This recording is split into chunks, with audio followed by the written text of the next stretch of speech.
Thank you for joining Wars of the Rosies.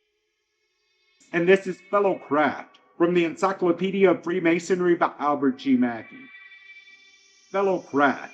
The second degree of Freemasonry in all the rites is that of the Fellowcraft. In French, called the Compagnon. In Spanish, Campero. In Italian, Compagno. And in German, Gazelle. In all of which the radical meaning of the word is a fellow workman, thus showing the origin of the title from an operative institution. Like the degree of apprentice, it is only preparatory in the higher initiation of the master, and yet it differs essentially from it in its symbolism.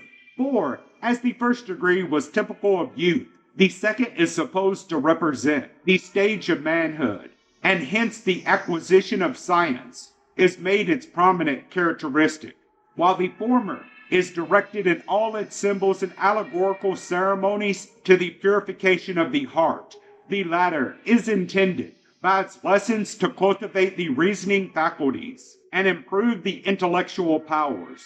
Before the 18th century, the great body of the fraternity consisted of Fellowcrafts, who were designated in all the old manuscripts as Fellows.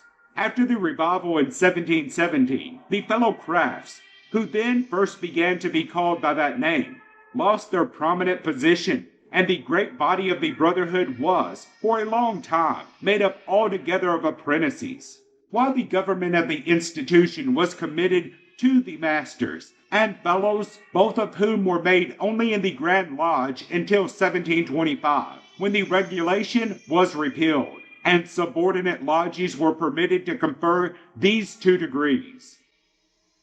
Thank you for watching, and please don't forget to share, like, subscribe, and comment. And if you can, please consider donating to Wars of the Rosies. Links to PayPal and Patreon are in the description. Thank you so very much.